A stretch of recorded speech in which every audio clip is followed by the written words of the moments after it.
All right, Michael, we can go ahead and get started. Good morning.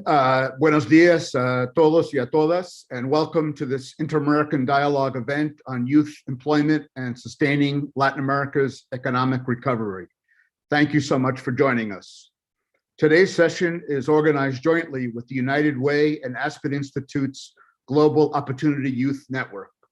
The dialogue is so pleased and proud to have such highly respected partners to examine such a critically important challenge as youth employment, especially as countries in the region put in place COVID-19 economic recovery plans. The dialogue is focusing serious attention on this issue, chiefly through our education program, which emphasizes rethinking of education and training institutions to explore how skills can be developed for youth to match up with jobs that will be in demand in the market. I want to extend our deep thanks to Eduardo Quiroz, a much admired friend of the dialogue, who is the Vice President for Latin America and the Caribbean region at United Way Worldwide, as well as Jamie McAuliffe, the Director of Global Opportunity Youth Network at the Aspen Institute. I'm grateful to Eduardo and Jamie both for their personal time and attention that they and their staff have put into making today's discussion so rich and interesting. I also wish to thank the members of the Dialogue's corporate program for their support, which makes these events and publications like our Latin American advisor possible. I want to recognize and express my deep gratitude to Eric Brand, who does such a great job directing our corporate program and publishing the advisor. And special thanks as well to Kate Blancett for her support and coordination of this event. I'm delighted to be joined in making welcome remarks today by Luis Javier Castro, a member of the Worldwide Board of Trustees of United Way. Luis Javier is the founder and CEO of Mesoamerica Investments, a private equity firm with a successful 25-year history of investing in key sectors across the region. After Luis Javier speaks, he will turn it over to Jamie, who will introduce our excellent speakers today and moderate the event, which will be followed by a Q&A and a special dialogue with young people from Brazil, Colombia, and Mexico. We're especially looking forward to that conversation and dialogue. I encourage all of you to join the conversation by using the Q&A function on Zoom. And also I want to let you know that we have interpretation available in both English and Spanish on the Zoom. So we look forward to a very stimulating and important discussion this morning. And with that, it's a pleasure to turn it over to Luis Javier.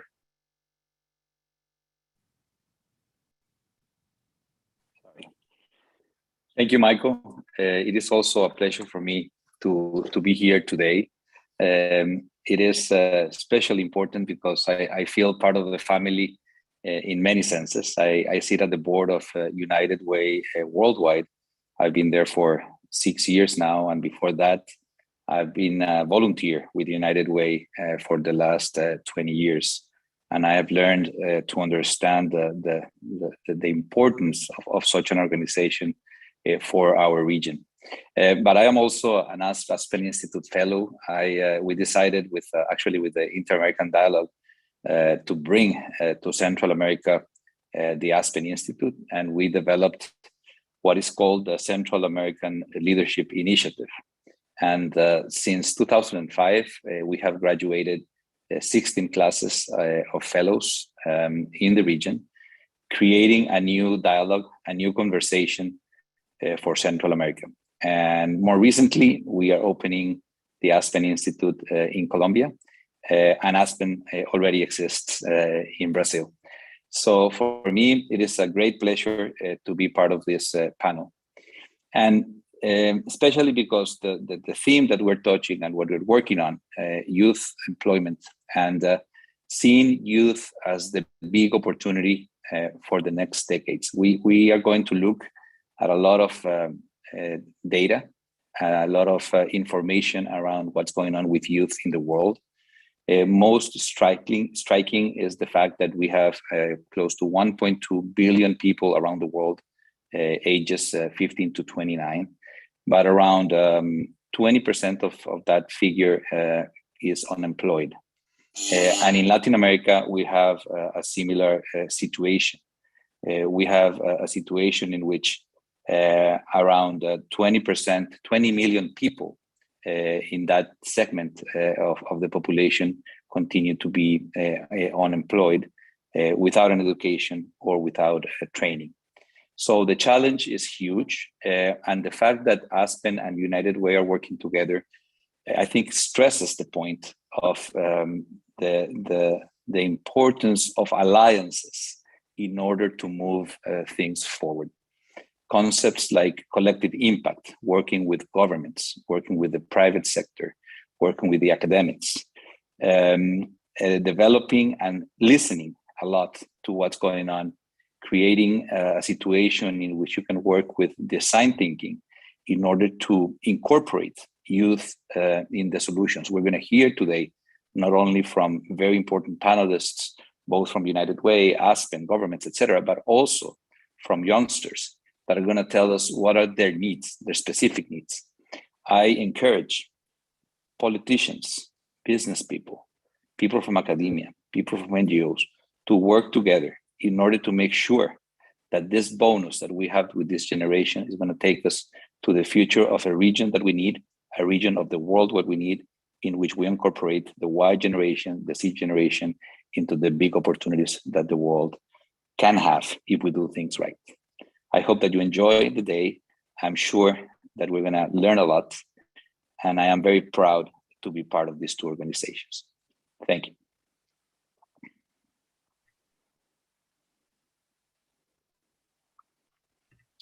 Jamie, all yours. Thank you so much, Luis Javier. We are so privileged to have a business leader of your caliber with us today, speaking about the importance of youth employment globally and in Latin America. Thank you, Michael, and the Inter-American Dialogue. I mean, the fact that you're using this incredible platform to spotlight the issues around youth and the opportunity they present for Latin America going forward is a testament to your commitment to this issue. And I'm really pleased to be here with some of my fellow colleagues and speakers. What I'm going to do is do a little bit of an intro overview and then really get into a conversation with all of them about specific aspects of the challenges and opportunities related to opportunity youth in Latin America. I'm the founding director of something called the Global Opportunity Youth Network, based at the Aspen Institute, but set up as a global partnership with other global institutions like Accenture, Youth Build International, Global Development Incubator, Catholic Relief Services, Hilton Foundation, and others. In our name is the term opportunity youth, which is not necessarily a term that's used often outside the United States. So I want to define what that means and why it's so important that we put it in our name. So opportunity youth for us is the population of young people between the ages of 15 and 29 who are out of school, out of work, and underemployed. So often in our world, we define young people by their deficits, marginalized youth, vulnerable youth, disconnected youth. And a lot of us feel that that doesn't emphasize the amazing contributions and opportunity that young people present to their communities, their families, to companies, and to the future. And so opportunity youth is trying to use more of an asset-based framing to emphasize these amazing contributions, the promise and potential of young people, rather than emphasizing the deficits. The Global Opportunity Youth Network is still a young initiative. We were started a few years ago, as I mentioned, with a number of global partners for several reasons. One, we didn't see too many organizations and efforts focused on this population of out of school, out of work, and underemployed young people. And if you think about the systems that are designed to support young people, the education system, workforce system, once you're out of those systems, who's accountable for the young people who are out of those systems, out of opportunity? Well, we didn't see that there was a singular system or institution that could be held accountable. So we felt like we needed to fill that gap. And the way we decided to do that was also a little bit of a a counter to many of the kinds of initiatives we saw in the world of youth employment, which often are very time limited, 2-3 years, or very focused on single models of intervention. They're often fragmented, disconnected from businesses and the demand for jobs, and also from government and policy. And so we wanted to really try to see if we could bring together all of the disparate actors, government, business, nonprofit, and educational leaders into a coalition, a collaborative, we call it, to focus on this important population of opportunity youth. So the Global Opportunity Youth Network is focused on building these local collaboratives with multi-stakeholders from government, business, and the nonprofit sector. We're also focused in particular places. It's very place-based. We believe that most of what needs to happen happens at the community level. Yes, national policy and funding and all of that is important, but where this really comes together is in local communities, local cities, districts, where you can really diagnose the needs and opportunities for young people, the kinds of sectors that are growing, the specific needs of businesses, so you can reverse engineer the kinds of skilling and pathways young people need. So we're really trying to build a network that focuses on place, collaboration, and community. And really, instead of trying to introduce new models and new solutions, tries to build on what already exists, bring it together in a more cohesive, strategic way, and then figure out how to move the needle for the broader number of young people, the bigger percentage of opportunity youth in a community, that will really be the real asset for their economy and for the country, as Luis Javier mentioned, into the future.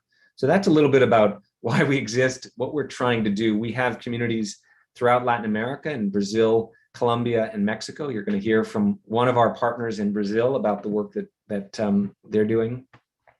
But the other thing I wanted to highlight before we turn to the panel is that we made a commitment when we started the Global Opportunity Youth Network, which was founded with young people, that we would never engage in a conversation about youth employment without involving young people and hearing their voice and perspective. There are too many conversations in our world that talk about the issue of youth employment or education, but actually don't involve the young people who are really living the day-to-day realities of what it takes to access opportunity. And so I'm really grateful for the Inter-American Dialogue for allowing us to bring some young people from across the region so that they can share their perspective once we've heard from some of the experts on this panel. So the next roughly 30 minutes or so, we're going to hear from, again, 3 different perspectives: government and an expert in sort of the range of opportunities in the labor market as countries begin to recover and plan for their post-COVID economic recovery, to ensure that it's hopefully inclusive of young people, young women. And we're going to hear from Victoria from the IDB on some of those topics. We're then going to turn to Ana from Coca-Cola Foundation, because we want to bring in that perspective from the private sector and hear what Coca-Cola is doing, particularly in Brazil, to try to not only advance opportunities with young people in Brazil, but also encourage and model the ways companies can play a leadership role and kind of step into this problem and lead, and not necessarily wait for government or other institutions to address it. And then we're going to lastly hear from my colleague, Gabriela from Sao Paulo, who is with United Way Brazil. United Way is our local anchor partner at the Global Opportunity Youth Network in Sao Paulo, and she can describe a little bit more in depth what we're trying to do with that local collaborative of actors and young people to advance opportunities, particularly for Sao Paulo youth, as one example of the kind of model that I mentioned at the beginning. So I'm really excited to get into the panel discussion, and we're going to now transition to that. And Victoria, I want to start with you. I'm hoping you can kind of give us a little bit of the context. You know, I think Luis Javier mentioned some facts around the global challenge of youth employment. We have the youngest generation in the world. In Latin America, there have been many decades-long issues related to unemployment, underemployment, particularly for young people. We now know that COVID-19 has had disproportionate impacts on young people in particular, and young women in particular, because those young people are often the ones who start in the informal sector, and the informal sector was hit the hardest during the pandemic and continues to be hit the hardest. Young people also take jobs in sectors like tourism and service that were the first sectors to have to lay off. And I know you'll be able to share some of the figures around the kinds of impacts they had. So we have this kind of twin challenge. We had underlying structural issues that have been in place for many years in Latin America, compounded by COVID-19. So I hope you can tell us a little bit about the context we're dealing with, but we also want this to be a forward-looking conversation and not just emphasize the challenge and the problem, but really get into what are the kinds of solutions, the kinds of policies that governments can offer and business leaders can engage in, and of course, nonprofit and educational partners and young people themselves can focus on. So we're going to try to emphasize the positive, but it would be helpful if maybe you could start us off with painting a little bit of the picture for everyone. Sure. Thank you so much, Jamie, for this introduction, and good morning to everybody. I'm really honored to be here today sharing this panel on a topic that deserves so much attention, like youth employment in our region. Let me start by saying that the pandemic has meant so much loss for everybody. And when we look at the labor markets in the Latin America and the Caribbean region, the pandemic has meant like a tsunami in terms of job destruction. And in total, by July 2020, there were 31 million jobs lost in our region. And young people, as you said, Jamie, suffer the greatest losses. According to our estimates, of all the 31 million job losses, 60% of those losses were borne by young people under 34, especially young women. And although the employment numbers have been recovering as vaccination and reopening slowly advances country by country, the rest of the labor markets indicators continue to worry.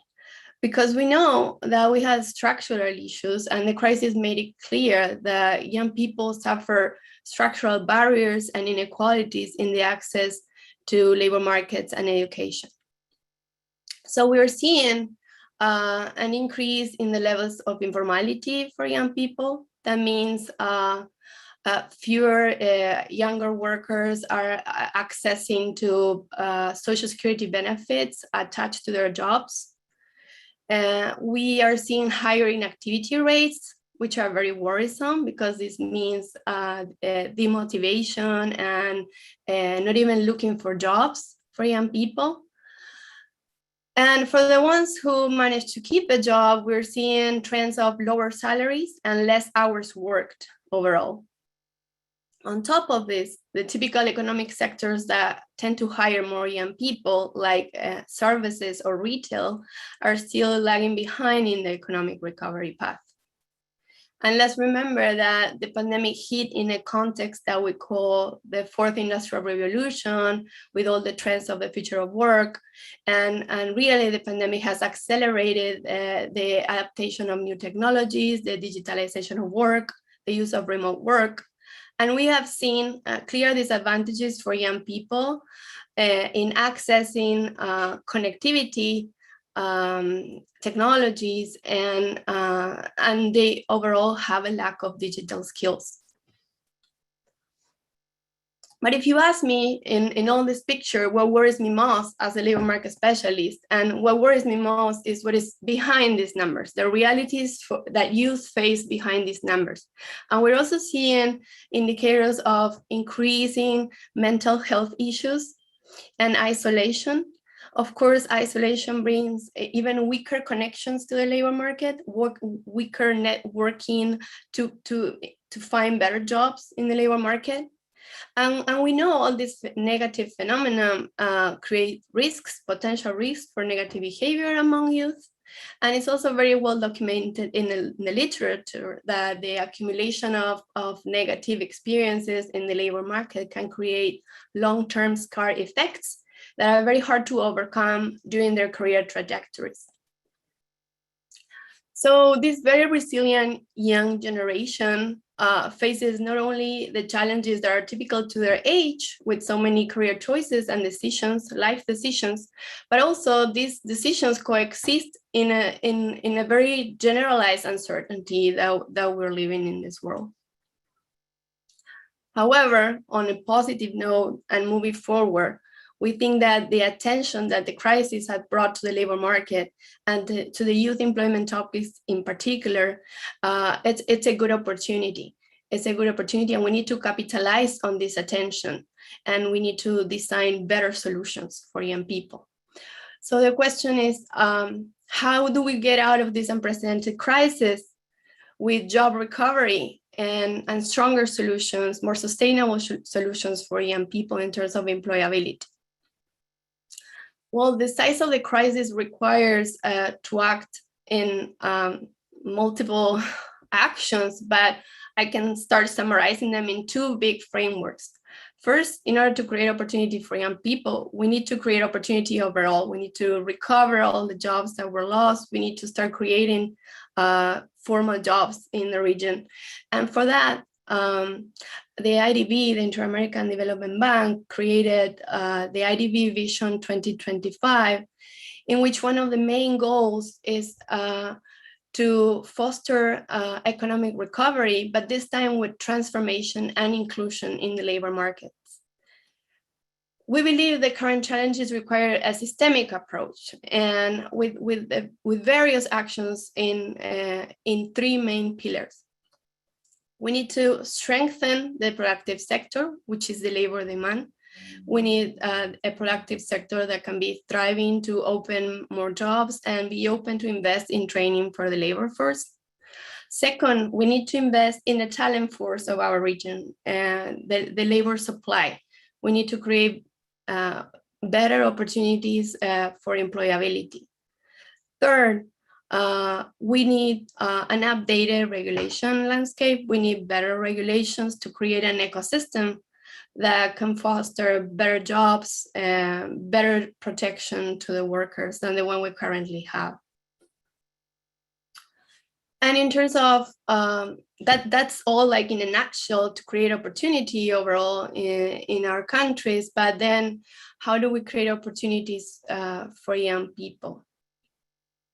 I'm going to briefly go through 5 key lessons learned that we found in designing and implementing programs for youth employability in our region. First, and as you said, Jamie, we need a reset in policymaking. For any of the training for employability opportunities or employment programs for young people or solution, we need more co-investment between private sector and the public sector, and we need to incorporate co-creation of ideas with young groups. We need to understand their interests, their needs. We need them to be included as part of the solution. So we think that with more teamwork between the stakeholders, we can totally create more scalable and sustainable solutions than the ones that we have currently seen. And related to this, and it's very important that you brought it up in the introduction, Jamie, we need better governance of youth programs. We need more accountability. There is so much fragmentation. There are very interesting youth initiatives, but that are carried separately by the ministries of youth, the ministries of labor, the Ministry of Education, and there's this lack of ownership. Who's going to be the champion in leading the youth agenda in our countries? Second, in terms of skills development for employability, what types of training should be promoted in the youth agenda? And we think we need to move away from only classroom training to more real hands-on the training experiences, because we know how hard it is for young people to get that first job opportunity. So we need to create more hands-on real experiences. If you ask me, the gold standard for us at the IDB in terms of real on-the-job training experiences is the apprenticeship model that has been running in the developed world for many years. And that combines a real job experience with on-the-job training and off-the-job training to create career paths for young people. Third, in terms of what areas should be training young people on, and as you said, we need to focus on what's on demand. What are the sectors? Which are the sectors with growing demands in terms of skills? And we saw very clearly in the pandemic an exponential increase in the demand for digital skills. And I'm convinced that if we don't act now in terms of like digital skills development across education levels, it will be very hard for this young generation to close the skills gap that they face. In terms of other sectors with growing potential demand for skills, we're seeing potential in the green economy, the orange economy, and the silver economy. And of course, all the solutions have to keep in mind this anticipation of skills needs, because we're working on programs for increasing employability. So they need to be relevant to the productive sector needs. And also beyond the technical knowledge and the technical skills training, we need to provide better tools for job readiness for young people. And this includes incorporating social-emotional skills training, employability training, and even entrepreneurial skills training for young people who identify a potential talent in entrepreneurship. And fifth, and very important, and we saw it recently in a pilot experience in El Salvador, it's super important that the youth initiatives for employability include the role of mentors. Mentors are essential. They're key players in helping young people navigate a training program, the access to the labor market, and navigating the uncertainty of the world that we have. And also I've seen like potential in incorporating wellness programs and career job services, especially with all the negative impact that the labor market has had in the mental health of so many young people. And to conclude, and to wrap up my intervention, I want to emphasize that we need a more holistic approach in creating solutions for young people. And I'm glad that the next panelists will add clear examples of how to increase co-investment and co-creation between the different stakeholders. And we need soon this holistic approach, because this current youth generation deserves it more than any other.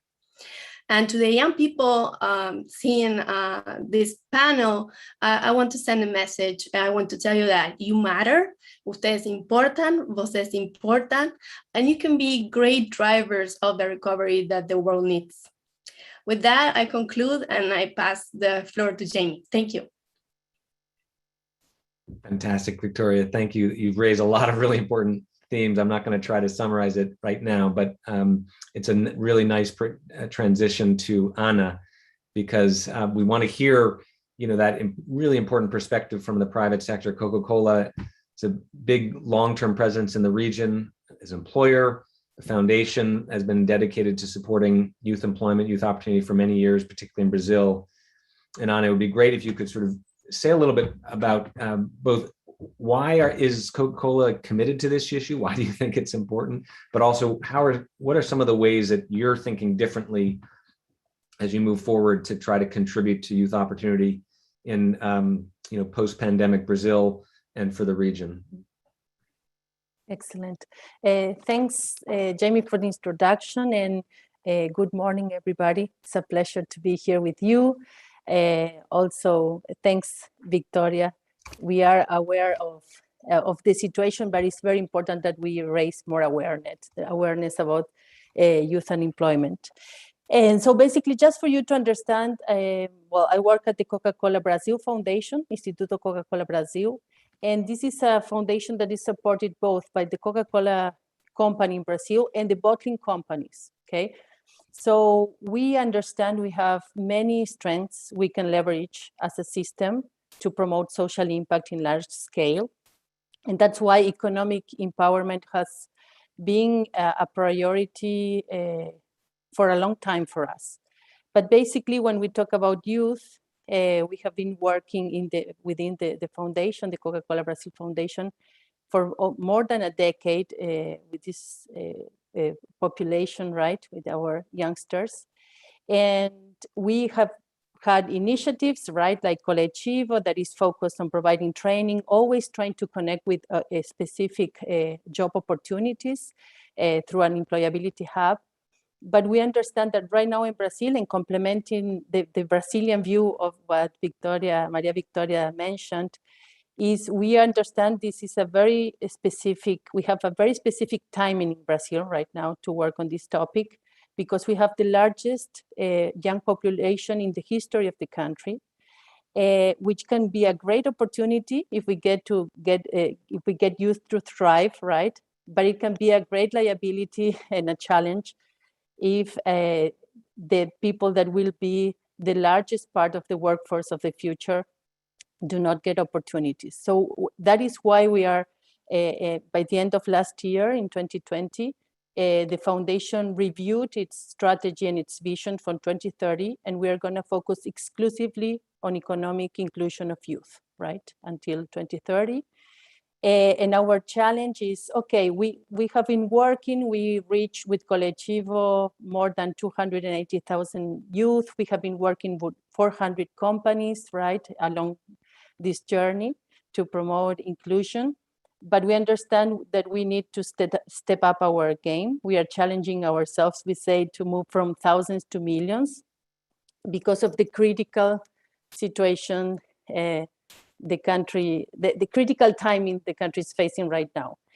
And how are we thinking of working on this and doing this? We are working on 3 fronts. So we still, of course, it's very important to prepare young people. And that means not only training, but it means mobilizing, inspiring young people to look for opportunities as well. This is very needed right now. The second is like being very intentional about the connection with specific actual opportunities, connecting with employment or entrepreneurship. And the third one is how can we contribute to strengthen the economic inclusion ecosystem, right? Because of what Victoria mentioned, and maybe with Gabriela, we have seen this in Sao Paulo. We are working in a very fragmented way, all the players, right? Sometimes with overlaps, sometimes with gaps, right? So we need to work more together. And when we think about those 3 fronts, we understand in the second one, that is connection with employment, we have many strengths to put on the table, right? And we have been doing this for a long time, always looking at both stakeholders, youth and companies. But we understand that this has happened, we could put it in a more transactional way, in the sense that, okay, we are engaging employers, we have been engaging employers, okay, can you provide opportunities for youth? Can you share the vacancies you have? So that we connect youth to those opportunities. But we understand we need to move to a more transformational approach. And to Victoria's point that we need to capitalize on the attention that the topic is having, I understand the topic needs more attention. I don't know if everybody is on the same page, right? In terms of especially the private sector, about the need to work intentionally with youth. And that's why we are trying to raise more awareness about the importance of the agenda. The way we are seeing we can do this, okay, first we are part of GOIN in Sao Paulo. So Jamie spoke about it, Gabriela will speak afterwards. And is collaborating, working with several actors, always putting youth in the center. But we also, last year, we launched what we call the Pacto Coletivo pelos Jovens. It's a pledge, we call it. It would be like collective pledge. I was trying to translate for youth, in which we are inviting mostly companies, but other organizations. Is a movement that we are incubating within the Coca-Cola Brazil Foundation. Asking for 4 commitments, right? The first one is, okay, let's make opportunities for youth. And let me say something, I'm talking about opportunity youth, because some youth still get opportunities, right? But opportunity youth, so let's make available opportunities, employment opportunities for youth. We are talking about formal job opportunities, apprenticeships, internships, but then how can we move on? And then the second commitment, we say, can you join us in a community of practices, right? Regarding what it means not only to hire youth, but to retain them, to develop them on the job. The third one is, okay, we have been sharing practices. Can we incorporate some of those more inclusive practices in our organizations. And the fourth one is join us and advocate for this cause too, and bring others to the table, right? So specific examples, right now we are working with Going, 1 million opportunities from UNICEF, another movement that is called Jovens pelo Brasil, and the Pledge, the Pacto. Together we launched a community of practice in LinkedIn for HR professionals to share information about practices regarding opportunity youth, the challenges that youth might face, because we understand HR can be a key player. And here I would add that we need to engage C-level, we need to engage HR managers, and we need to engage people doing recruiting processes. So it's really, we need to think of all these levels. We are also with Going in Sao Paulo, we led by Accenture and the Going team. There was a study made to understand which are best practices in the journey youth go through with companies, trying to understand how we can be inclusive along the way, from identifying youth that can participate across the ending line or towards the next step. And it was clear that we have cases about very specific cases, practices in hiring, some practices in onboarding, but we need companies to look in a broader sense and do better in all the steps of that journey, right? And Jamie had asked me to share some advice, right, in some way, what I would ask employers. And when I think about employers, I'm not thinking about just private sector. I'm talking about nonprofits, government. We can make a difference in the journey and experience that youth have in our organizations. And that applies even if you work in a nonprofit. And as Maria Victoria said, negative experiences have big scars for youth. So whether you are creating new opportunities or you already have youth with you, the way you identify if you are offering opportunities for opportunity youth itself, youth that face additional barriers. If we are doing selection, if we are reaching out to them in a language that is understandable for them, if we make it easy for them to apply for a job, when they interview, do they really have a chance because we are being inclusive? Once they come to the onboarding, are we being clear? Are we asking ourselves how they can succeed in that position? If we are giving the tools for them, sometimes it's as much as, okay, we need mentors, but sometimes it's as important as an experience we had was like introducing young Black female apprentices to Black female professionals in the company so that they could mirror themselves and see themselves in that space to understand that they belong there. So there are many steps along the way. Are we teaching them something? Are they developing more knowledge being with us, right? So I think we have many structural issues. And again, when we talk about the productive sector, there's everything there. You have huge companies and you have very small employers. And I think we will need to adjust to understand how you engage different types of employers to be more aware. But the main thing I can say is that we could all start having a role right now as well, right? Thank you for that excellent summary at the end. I love the kind of call to action you're shaping in Brazil and for others, particularly in the private sector.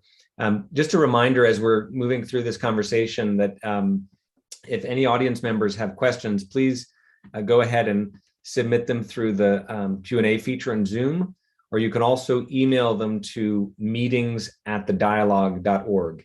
And we'll turn to those questions right after we hear from Gabriela. And I think, Gabriela, if you can kind of bring this down to kind of the local level in Sao Paulo with some specific examples of how you're trying to bring people together to try to advance opportunities for young people with government, the private sector, with young people themselves, that might be a nice illustration before we go into the Q&A. Over to you. Okay, thank you, Jamie. Thank you, Victoria, Ana. I'm very happy to be here discussing this issue that I consider the most urgent and relevant nowadays in our region. Well, I'll start explaining why United Way has decided to invest in young people, and then I'm going to explain a little about the experience that we are facing with GOIN here in São Paulo. Since the mission of United Way here in Brazil is to generate opportunities for future generations of Brazilians, a few years ago we decided to research. And in this research, we aimed to find out what we could do effectively to generate more opportunities to young people. Based on neuroscience aspects, we found that early childhood and youth are the two great windows of opportunity that we have to invest in human development. It's also good to invest in youth for the point of view of economics. Every investment made in these two windows of opportunities have a high return, and for many years. It's very sustainable to invest in early childhood and also in youth. Actually, we have those two priorities as United Way, and talking specifically about youth, we also discovered that the problem that we have, that Anna just mentioned about the demographic bonus, is something that put a lot of urgency to this issue. In fact, we are this year in the last year of our demographic bonus. So it's almost in the end of this opportunity that Anna was mentioned. And right now in Brazil, 25% of the population is young. But in 2060, we will have less than 95% of these people as young. So it's really, really urgent to invest in this. Victoria and Anna was saying about this call to action, that people are really realizing that it's very important to invest in youth. But Anna was saying we have to reinforce this awareness. I agree. But talking with companies specifically, they do not know how to do it. So it's awareness, but it's also showing how to do it, and we have to do this at this moment. Finally, talking about pandemic and our investment in youth. In fact, here in Brazil, even before the pandemic, we were experiencing a period of stagnation of jobs and economic opportunities, but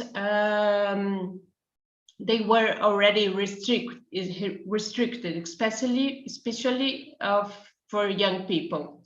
With the pandemic, the situation, of course, obviously got worse. The impact we search with this investment here in United Way Brazil is in productive inclusion, is to generate decent income for these young people. Also, we want them to have the power to choose, and this is something that for us is very important, to give them the power to choose, improve quality of life, and also we believe that investing in young, we could contribute to increase the country's productivity in the long term. So because of all of this, we have now this program to young people. In fact, we have a program called Competências para a Vida. And at the last 2 years, we are, as Jamie was saying, the anchor partner of GOIN here in São Paulo. Talking a little about GOIN, and what we are doing here and what is new or different about this model of investing. As Jamie already described and Anna also described it, JOIN believes that the solutions to the complexity of this issue will come from this collaborative work among governments, civil society, companies, academia, and the youth themselves. If we look to our societies, there are many people from different sectors working for the education and training young people, but acting each one of them individually. JOIN brings these people together to collaborate, to share, and realize that we are already doing a lot. And we here together, we are sharing also experience and what we could do together as pathways. Right now, JOIN here in Sao Paulo, we are about 80 institutions. And for the last 2 years, we are working together based on data and evidence. The idea is to be very strategic and search for systemic changes in the medium and long term. I think this is a difference, a program that collaborates thinking about long term. It's very obviously that, as Maria Victoria was saying, it's not something that in one generation we could not solve, but at the same time, most of the programs and investors do not think about long term. So this is one of the differences that I think that JOIN has very clearly. Also, I like to say that we have some historical problems related to this issue that affect the lack of opportunities for young people, such as the structural racism and gender issues that also Anna was mentioning. Even before the pandemic, collaborative process that seek to change this, the systems that are still established already made a lot of sense. But now in the pandemic, the problem is intensified and has gained new aspects such as hunger here in our region and mental health, as Victoria was saying. So we need to act very, very quickly and efficiently. And for this, I believe that the collaborative process of JOIN allow us to be very powerful to face those problems that are historical, but with the pandemic more urgent.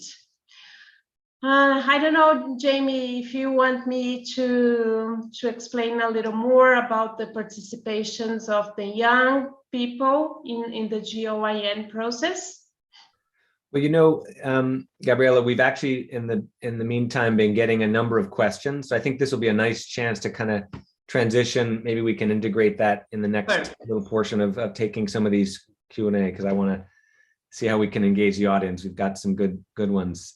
So let's do that. So one of the questions that's come up from a number of participants is the challenge of informality. And you mentioned that in your opening as well, Maria Victoria, how many young people pre-pandemic and certainly even as we recover will likely start in the informal sector. And so it'd be helpful to maybe say a few words about what are a couple of the biggest factors driving informality. And there was a particular question about whether there's a case to be made for relaxing tax reporting requirements to encourage more young people to transition to formal employment. So I don't know, that's a kind of a technical aspect of it, but maybe start with just a little bit of a explanation of what is driving informality and what are a couple of the ways that governments and others should think about addressing the informal pathways that young people start with. And maybe I think that's probably for you to start with, Maria Victoria, and then certainly anybody else can weigh in. Sure. So this question deserves like a whole panel, right? Or a series of panels in the region. Is such a big challenge for our region. And to start in answering your question, like you mentioned, which are the factors that are behind the large levels of informality, and we think at the IDB that one of the key factors is in the design of Social Security and labor regulations. That for years, even pre-pandemic, our region, like more than 50% of our workers are informal. Like somehow the design of the current labor regulations and Social Security was designed for a completely different landscape in the labor markets, where people used to have one job, or they needed to protect the relationship between employers and workers. But right now we know people transit from formality to informality, to being an entrepreneur, and then a salaried worker again. And the current system is not designed to protect workers against risks that humans have in terms of lack of health or even retirement, like age. So we need to kind of reshift the way policy is designed in terms of regulations, and think of ways of like disattaching it from the labor market. How do we create a social protection system for the people, not only for the workers or for protecting the salaried worker relationship? That will create opportunities of Social Security coverage for all, and bigger opportunities to create more of the formal jobs if we separate the Social Security from the labor market. This is a very complex topic, but we think we need to move toward minimizing the distortions that the design of regulations can create in the creation of formal jobs in the labor market. Also, given our current systems that are attached to the labor market, we need to capitalize also on new technologies to be able to register better workers. And in a way, the gig economy is an opportunity to leave a digital footprint in terms of working relationships, and maybe through technology being able to formalize more workers. In terms of, in the context of crisis, and particularly for young people, how to access a first job with Social Security benefit. Again, we think that a model like apprenticeship, in which there is a combination of a first job experience, and training opportunity with the salary, and with a formal job, is a great chance to incorporate more young people into formality. So it's a very, very broad topic. I'm glad to share more information with the people who ask these questions. And thank you for asking these questions. It's very important. Well, good. Maybe in the interest of getting to a couple of other questions before we turn to our youth participants, let me ask another one that came through the Q&A, which is this dilemma that we often talk about, that there's a lot of attention on training and skilling young people and providing education.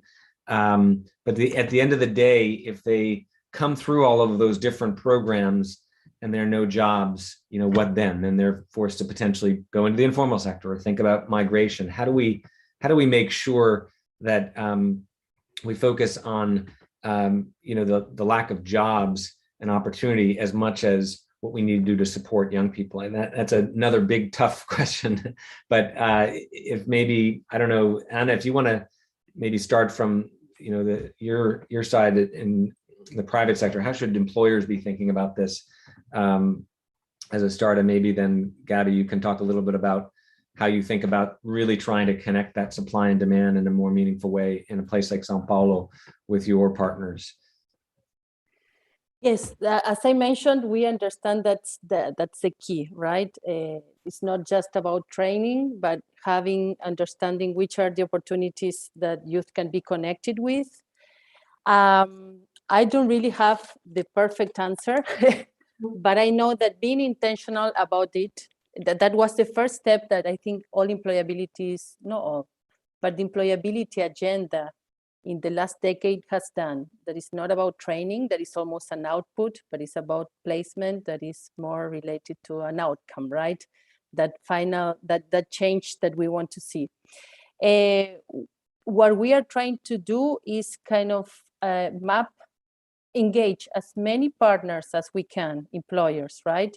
As I said, in a way that is it's not only about the vacancies, but it's also about the agenda, seeing if that can help us engage more organizations to be with their vacancies already there mapped for youth, right? And it can be a numbers game, and also we understand right now, Jamie, I think it's a kind of a frame that I've seen the Aspen Institute use, is like, we also value a lot what are the now jobs, right? These are jobs that could be available that maybe are not so, they don't need a lot of qualification, but that could be available in a larger volume for youth right now as a stepping stone for what comes next, right? So we are really keeping an eye on how we can map all those positions, right? To share them with youth, and also raising awareness that can be a stepping stone. And what that does mean, if you're young, how do you ask yourself after a year, 2 years, which should be your next step? And maybe your employer could or a mentor could ask that question too, right? So now jobs are a lot of value if we make them work in two ways, thinking as a stepping stone, and if we can make them also useful, not useful, but if we can help youth combine work and study, right? So sometimes the scheduling is important, right? I can be in a job, maybe it's not my future job, and as Gabi said, we want to help youth make their own choices, but we are also looking at a numbers game in that sense, that there are many very entry-level positions that can be that stepping stone for the future, right? And we've also mentioned apprenticeships as a critical first step to get experience, get a stipend or payment for work, while figuring out what the next longer term step is. Gabi, maybe just briefly, anything you'd add to that? And then we're going to have a chance to turn back to Q&A at the end of our panel discussion. So I'll transition to the youth dialogue after your brief remarks, Gabi. Just one point. We have been talking to companies and also to NGOs that are preparing young people to jobs. And we discovered that the search made by the companies for youth almost always put English as a skill that they need, or university A or B that are the greater institutions of the country. But in fact, those jobs do not need these skills. So something that we have to do is to put the NGOs, the young people, and the companies together to improve the process that the company has to search and to contract the young people, but also the NGOs could learn a lot about what kind of training they have to do. Because what is happening right now is that we have a lot of NGOs training young people to jobs that does not exist, or companies searching for young people and they do not know how to achieve, how to find them, because they look for in places that young people are not. So the connection among those three, it's very powerful, and we have a pathway in GOIN São Paulo that is trying to do this, a marketplace where young people, NGOs, and companies are together learning and improving their own process. I think this could be a key, but there's no magic solution. Yeah, it is a very, I think the last thing I might add is that, I think you referenced this, Victoria, in your comments, that governments, as they're putting together their recovery plans, have to be thinking about what are the job creating sectors that can be invested in. So it's not jobless growth, it's intensive job growth along with economic recovery, and thinking about the greening of the economy that might generate future jobs, other sectors, construction, other places where young people and other vulnerable populations can get that first opportunity seem to be a critical part of the puzzle. But we are a little over in our session, so I really don't want to take time away from our young people. We'll come back to Q&A at the end. Thank you so much for your different perspectives. I hope everybody appreciated the complementary perspectives from our three great panelists, Victoriana and Gabriela. And just a note to all three of you, there are a few questions in the Q&A that you could also maybe type some answers in directly.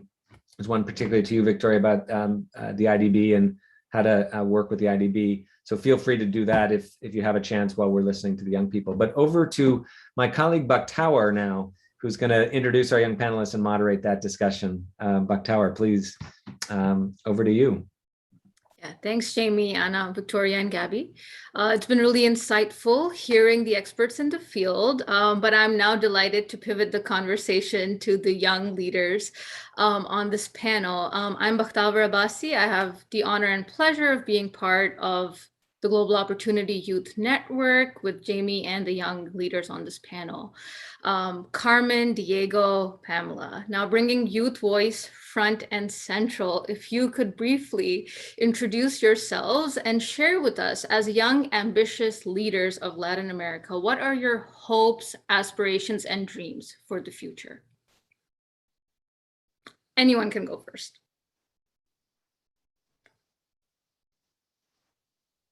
Diego, I'll call on you. Está perfecto. Buenos días a todos, a todas. Gracias por conectarse, gracias por esta invitación.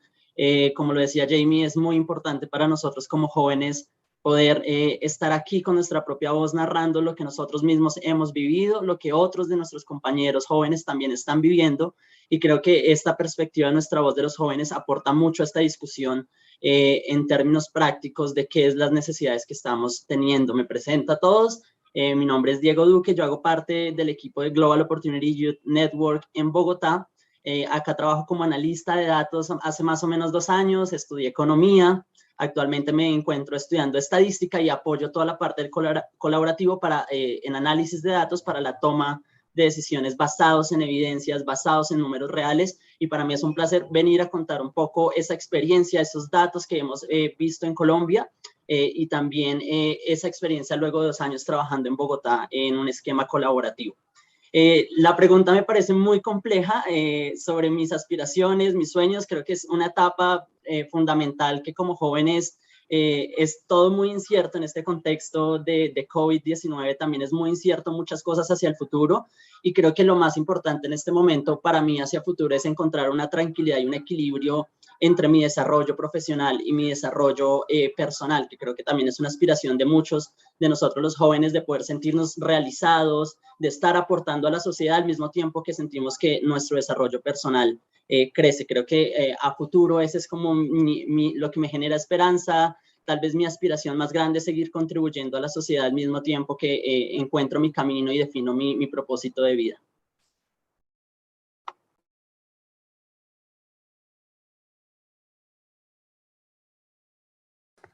Thanks, Diego. Carmen? Thank you, Bakhtaur. Hi, everyone. It's great to be here with you. It's an honor for me to be here in representation of the youth. I'm Carmen. I work at GOYN in Mexico City as a collaborative and youth coordinator. And I'm really excited because I got to talk with the group advisory youth board we have in Mexico City, and they gave me some ideas that I would like to share with you.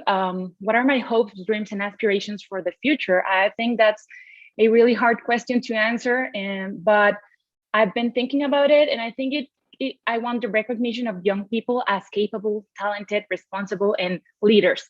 We are currently leaders. There are a lot of young people I know, Atena, Itzel, Gabi, etc., whom are doing great things out there, who are making possibilities, changes, and betting on their dreams. And I would love for all the young people out there in Mexico and worldwide to be able to share their dreams, to work on them, and to have all the abilities and resources they need in order for them to become whom they already are, and for society to recognize them as so.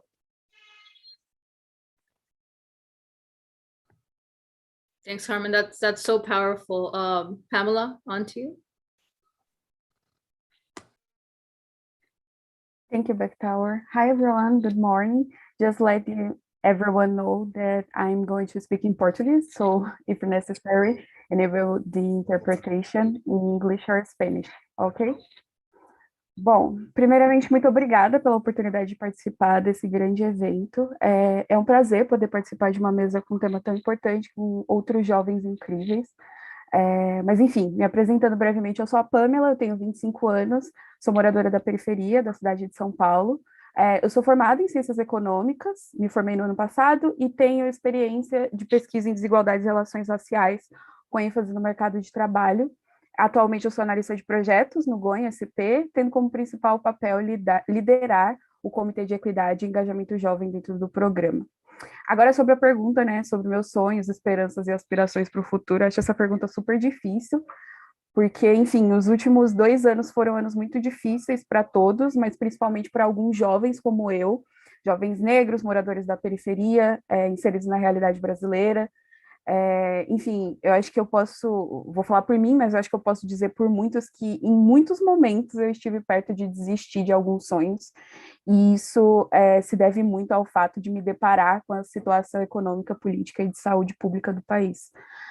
No entanto, como jovem potência que eu sou, mesmo enfrentando um contexto de grandes desigualdades, racismo sistêmico, enfim, minha vontade de transformar vidas, principalmente a vida de jovens como eu, não me permitiu me abater e nem desistir, felizmente, né? Então, eu sigo com muita disposição e vigor esses que alimentam meus sonhos e fazem com que eu aspire por um mundo novo. E eu acredito que ser jovem é basicamente isso, na verdade, é imaginar, sonhar, projetar um projeto de mundo melhor. Mais do que isso, né? Empenhar-se em tirar do papel e da imaginação todos esses sonhos, fazendo com que se tornem realidade. Então, eu sigo trabalhando para um mundo com menos desigualdades, por uma sociedade antirracista e antifascista, por um mercado de trabalho mais diverso, sigo lutando para que todos os jovens tenham direito à educação, para proporcionar dignidade à classe trabalhadora, para oportunidades de inclusão produtiva para jovens potência como eu, e etc. Enfim, diversas vezes a sociedade acaba projetando na juventude a promessa de uma sociedade melhor, né? E meu sonho é poder suprir essas expectativas, ou pelo menos parte delas, né? E provar que realmente as coisas podem ser diferentes e eu quero fazer parte desse processo de mudança. Acho que é isso. Obrigada.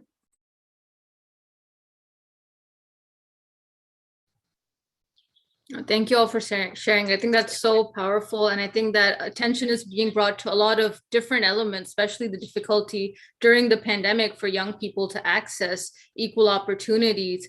I'm also hearing race, dignity, the authenticity to meet young people where they are and recognize them for their skills and who they are and who they want to be. That is a good transition to the question that I have for you, Pamela, that as a young professional yourself, what do you see as the biggest barrier that young people have in this current environment?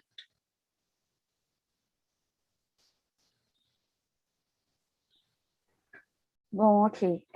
Por meio, enfim, pensando nessa pergunta, eu lembro da pesquisa que foi realizada pelo GOI São Paulo, em parceria com a Accenture Brasil, Desafios e Oportunidades para a Inclusão Produtiva de Jovens na cidade de São Paulo, em que a gente pôde identificar os principais desafios estruturais para a inclusão produtiva de mais de 700 mil jovens potência até 2030, né, aqui em São Paulo. Daí, nesse sentido, dos desafios estruturais que afetam negativamente os jovens potência ao longo de suas vidas e que dificultam, né, o acesso a oportunidades econômicas e a meios de subsistência, eu entendo que o racismo estrutural é o maior deles, principalmente na realidade brasileira e paulistana atual. Só para contextualizar um pouco, quando eu falo em racismo estrutural, o que eu quero dizer é que o racismo integra a organização política e econômica da nossa sociedade de forma a beneficiar e privilegiar alguns grupos raciais em detrimento de outros, e esses grupos desprivilegiados acabam por sofrer desvantagens e são preteridos, né? Daí, na pesquisa, ficou claro que o racismo estrutural reduz o acesso de jovens negros e negras a oportunidades educacionais e empregatícias, e, além disso, o contato constante com situações e reproduções de violência acaba afetando a construção da identidade de pessoas negras, causando sentimentos como inferioridade, baixa autoestima, não pertencimento e autocobrança. E o fato do racismo ser uma prática consciente e inconsciente, e que muitas vezes não se manifesta de forma direta, faz com que jovens negros muitas vezes não identifiquem situações de racismo e ou não entendam as consequências que o racismo pode ter em suas vidas. Os sentimentos que eu acabei de citar, né, inferioridade, baixa autoestima, enfim, são intensificados quando não há uma consciência racial e social para identificar que é o racismo, sim, o responsável por muitas das dificuldades pelas quais nós, jovens negros e negras, passamos. Outros desafios que também foram identificados pela pesquisa que eu citei foram a evasão escolar, a crise laboral e a lacuna digital. E eu entendo que em diferentes instâncias, essas são barreiras intensificadas pela própria barreira do racismo estrutural. E quando a gente analisa alguns dados, a gente consegue notar isso. Por exemplo, os jovens negros têm menos acesso à escolaridade que os jovens brancos, além de também serem maioria nos casos de evasão escolar. Os jovens negros desempregados são quase o dobro dos jovens brancos desempregados aqui no Brasil. Inclusive, as mulheres negras, em particular, são as mais excluídas produtivamente. Além disso, a população negra e pobre foi a que mais sofreu com a inclusão digital durante a pandemia. Enfim, tudo isso que eu citei não são apenas dados. Enfim, uma pessoa negra que está em processo de construção de sua consciência racial, principalmente uma pessoa negra que está presente em alguns espaços privilegiados ou pouco ocupados por pessoas não brancas, muitas vezes para e começa a analisar a realidade em seu entorno e perceber que muitas vezes nós somos os únicos naqueles espaços. Quantas vezes eu mesma já não fui a única em uma aula da faculdade, ou a única na equipe de trabalho? Quantas vezes eu não me senti mal por perceber que, ao longo da minha vida escolar, eu tive apenas 3 professores negros, por exemplo? Ou como ainda me sinto mal em notar que pouquíssimas vezes eu fui atendida por médicos negros? Enfim, só alguns exemplos, e só citando tudo isso, porque além de tudo isso, somado a tudo isso, né? Se a gente lembra que em São Paulo, mais da metade dos jovens potências são negros, a gente vê que a questão do racismo é não apenas o principal desafio e barreira para a geração de oportunidades econômicas para jovens brasileiros, mas também como é crucial que a gente dê a devida atenção e prioridade para a resolução desse problema. Enfim, só finalizando, como diz o grande professor Silvio Almeida, né, o racismo impacta na organização econômica da nossa sociedade, portanto, ele precisa ser tratado como um tema fundamental e grande problema a ser enfrentado. Eu acho que é isso. Obrigada.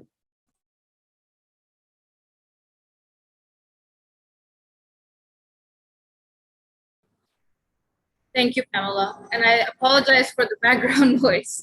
But Pamela, you bring insights to so many things that are important, not only for, I think, young leaders in Sao Paulo, but I think that many other leaders in the different region, right, can resonate with these experiences.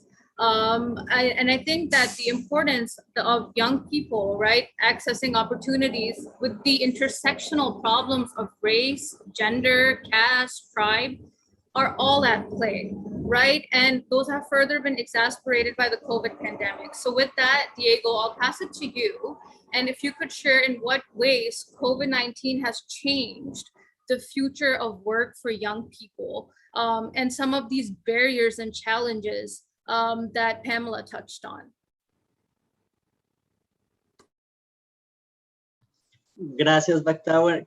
Por supuesto que sí, creo que ha sido muy importante y creo que es un mensaje que se ha repetido a lo largo de este panel, y es estas barreras ya venían antes del COVID, antes ya Latinoamérica, Colombia particularmente ya presentábamos estas brechas, y no, digamos, ahorita podemos entrar más en detalle, pero no son nuevas barreras, sino son brechas que se profundizan y que agudizan la situación que ya estaba antes en la mayoría de casos. En general, un poco lo que nos hemos dado cuenta acá en Bogotá, y para ponerlos en contexto, Colombia tiene alrededor de 12 millones de jóvenes de los cuales cerca de 6 millones son jóvenes con potencial o opportunity youth. Eso es cerca del 50%. Es un país donde la mitad de los jóvenes están excluidos de oportunidades de educación y empleo. Para Bogotá la situación es un poco mejor, es solo el 35%, pero sin embargo sigue siendo alto y es, digamos, la oportunidad y el costo que estamos asumiendo como país, excluyendo la mitad de los jóvenes, es muy alto. Es el contexto en Colombia y el COVID ha llegado a profundizar esas brechas y lo entendemos en dos formas. Hay unas brechas unos impactos de corto plazo y unos impactos de largo plazo.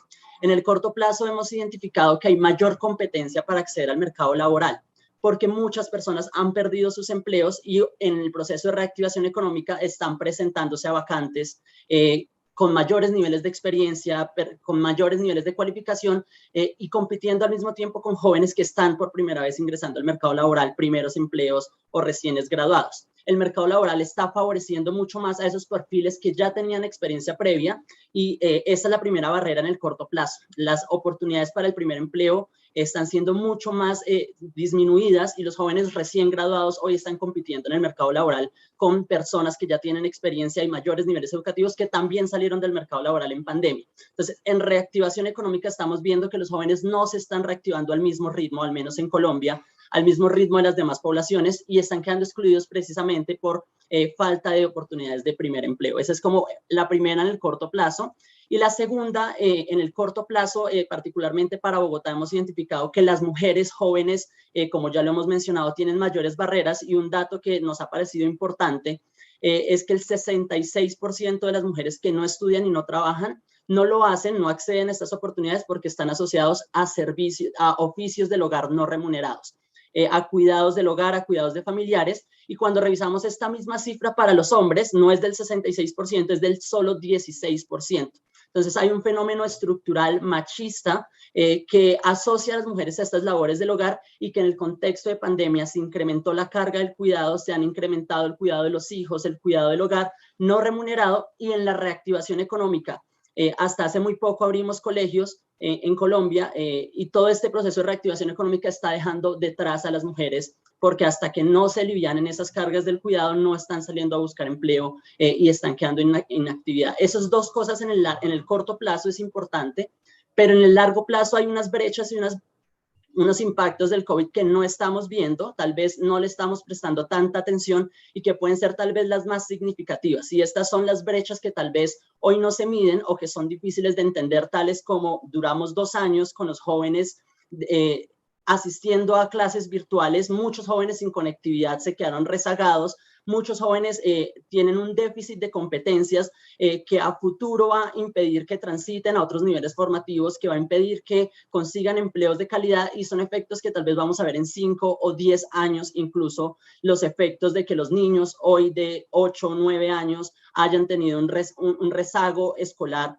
pues son brechas, impactos que vamos a poder ver en 5 o 10 años y que puede hacer que estos factores sean estructuralmente mucho mayores en un futuro a lo que ya son. Entonces, el COVID ha venido un poco con unos impactos en el corto plazo y creo que también con unos a largo plazo que tal vez hoy no estamos viendo de manera tan clara y práctica como si de pronto vemos las tasas de desempleo que han aumentado, las brechas que hoy estamos viendo, pero a futuro hay un gran potencial de que los niños y los futuros jóvenes presenten mayores barreras, incluso mayores aún a las que hoy presentamos. Es un poco el contexto que hemos visto en Colombia y en Bogotá y que seguramente también es el contexto de muchos países latinoamericanos con problemas de conectividad y estas brechas dentro del grupo poblacional de los jóvenes se van a ir aumentando.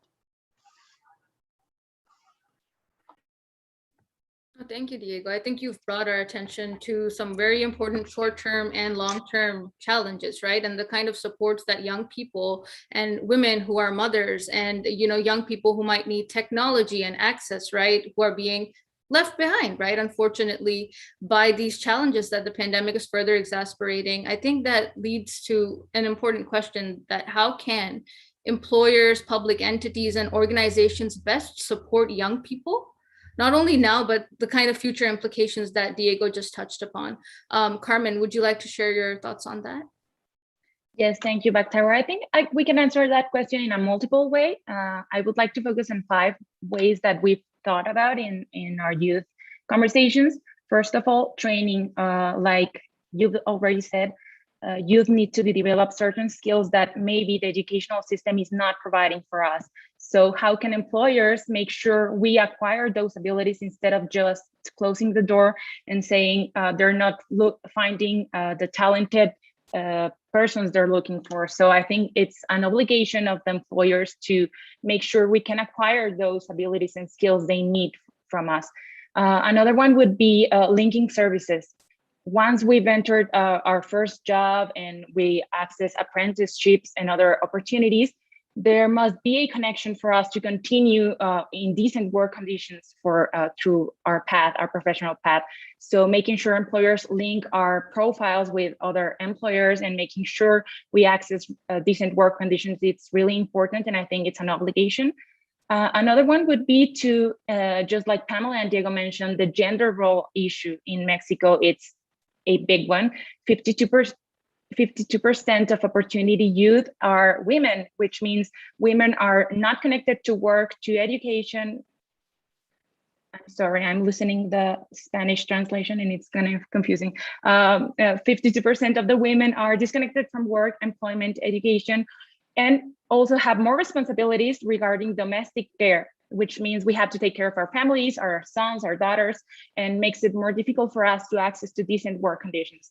And if employers are capable of recognizing that and ensuring they provide certain policies and flexibility for us to access to these jobs, then I think it's another way to answer this question.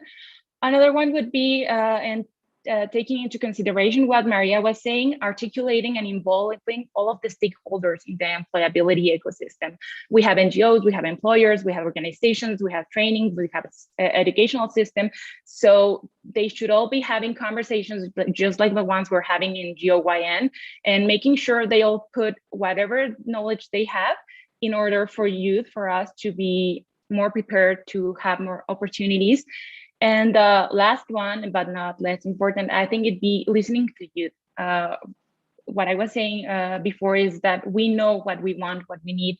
We want to work, we want to learn. So listen to us. It's time for you to question yourselves and just wonder and listen to us and make sure you are actually providing spaces for youth to tell you what we need, want, and aspire, in order for employers to make sure that their profiles can match our dreams, our aspirations, and our goals. And I think that's it.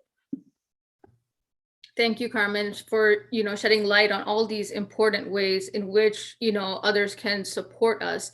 And I really appreciate and value the three of you being here to share your youth voice and bring truth to how you feel about these issues. I know that we are almost at time and we would like to move towards Q&A. So with that, I will pass it over so that they can open the Q&A for all of us.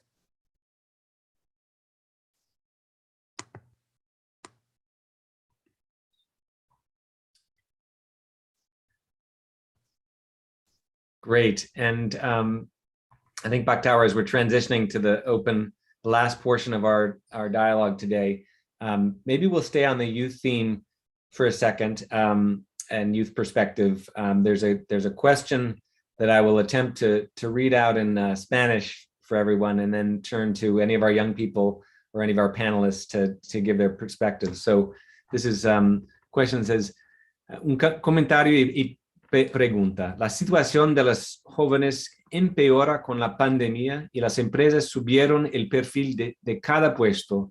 ¿Qué crean que debe hacerse para generar un equilibrio y quién debe iniciar? Do any of our young people want to, especially maybe those who speak Spanish and understood that terrible pronunciation, Diego or Carmen, do you want to address that, one of you first?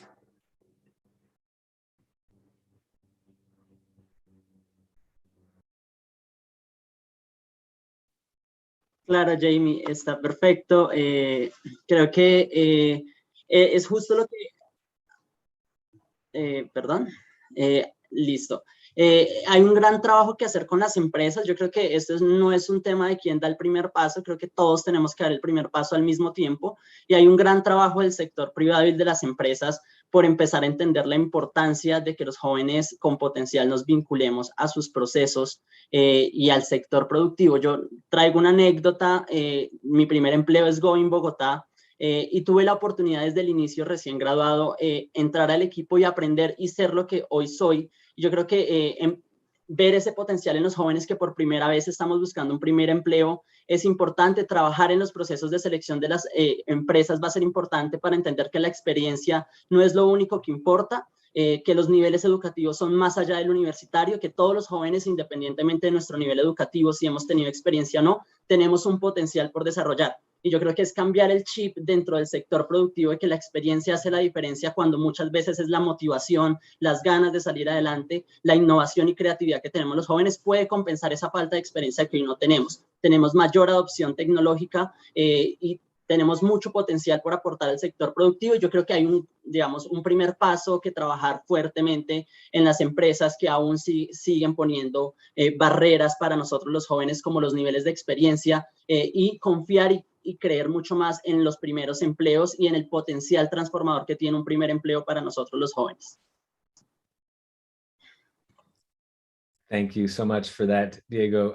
I think we have time for one more question, and I'll try to link a couple of things. So there was a question that came through earlier when our panelists, our expert panelists were talking about how do we think about supporting particularly communities of color, and we heard very eloquently from Pamela some of the kind of deep-rooted structural problems and challenges that young people of color in Brazil face. And so I wanted to maybe also turn this over to Gabriela, because you didn't have a chance to say a word or two about how you're working with young people to address some of these critical issues around racial equity. Do you want to just say a word about that? And then I think we're going to turn to Eduardo to try to close us out. Okay, just to have all the languages, I'm going to answer you in Portuguese this time, okay? Muito bem. Bom, o GO em São Paulo tem trabalhado com um grupo que a gente dá o nome de Núcleo Jovem, e a Pamela faz parte do Núcleo Jovem também, lidera esse grupo, e desde o começo do processo, com todas as entidades que fazem parte do GOI, o tema equidade surgiu com muita força e foi criado uma estratégia de equidade ser uma estratégia transversal a tudo que tem no GOI. De fato, como a Pamela estava dizendo, os desafios são grandes, mas para os jovens negros, especialmente as mulheres, os desafios são ainda maiores. Portanto, o que a gente tem feito é tratar o tema da equidade de forma transversal e não como um projeto em si, mas um tema transversal em tudo. Então, quando a gente fala com as empresas sobre o processo de inclusão produtiva, a gente traz a questão da equidade com destaque. Quando a gente cria um pathway novo, caminho novo, a equidade tem que ser colocada de forma transversal a tudo. E acho que essa é uma chave. A gente não ignorar que essa desigualdade é forte, existe, faz muita diferença, e em tudo que a gente fizer, ter sempre transversalmente a preocupação com a equidade. E os jovens fazem parte e nos lembram disso o tempo todo, e esse é um dos grandes papéis da gente ter os jovens dentro do GOI. Thanks, Gabby. Well, thank you all, and I really appreciate just the real complexity of the issue that we're dealing with is only enriched by the different perspectives that all of you have brought, young leaders, all of you working on the ground to tackle this issue from your different perspectives. Eduardo, we're just about at time, but I'd love to turn to you just to say some closing words on behalf of United Way Latin America, and again, as a way to thank you, the Inter-American Dialogue, for hosting this important conversation. Eduardo, over to you. Thank you, Jamie. I would like to thank the Inter-American Dialogue, Aspen, all the speakers, especially also you and Eric for the whole construction and the whole team from the Aspen and Inter-American Dialogue and the team from United Way in general. You want me to just wrap it up or make a resume? I was thinking here, it's incredible. If you look at all the notes, I think I have 10 pages of all the really important things. But I can say, if you give me 2 minutes, I can say some interesting words that I think it's, for me, I have been learning about the youth opportunity and the youth gap and the youth between brackets problem and opportunity that we have recently. And this is incredible. Like the work that we are doing together in Mexico, Colombia, Brazil, and Aspen is doing in all the countries, and the Inter-American Dialogue, Coca-Cola in Brazil. It's really amazing, and it's something that, as Gabi from United Way mentioned, and all the speakers mentioned, is a priority. It's like the countries that don't really look at it carefully, they're not really taking advantage of the huge opportunity that we have for each country. As Maria Victoria said, the COVID was a tsunami. In the whole world, but especially for the youth. And especially, as some of our youth said, especially for the women, for the Black women, and for the youth in general. I think we really have to look carefully and try to really make this a priority in our agenda, and the government agenda, companies agenda, non-profit sector agenda. We really have to build this with the youth, because I think the top-down that was happening in the past must change. We really have to create from the bottom up together. I think some people said co-investment, co-creation with the youth government, private sector. We have to be inclusive. We have to use technology. I think it was mentioned that from Anna that they're using technology, LinkedIn, to do this. I think it's a lot of information, but I think the bottom up and not top down. For me, this is the thing that comes to me. Building the opportunities with the youth, for the youth, and for our countries. Thanks, everybody. Thanks all of the speakers, and Inter-American Dialogue and Aspen for the partnership. Perfect. Thanks again. Thanks everyone for joining us. I think that's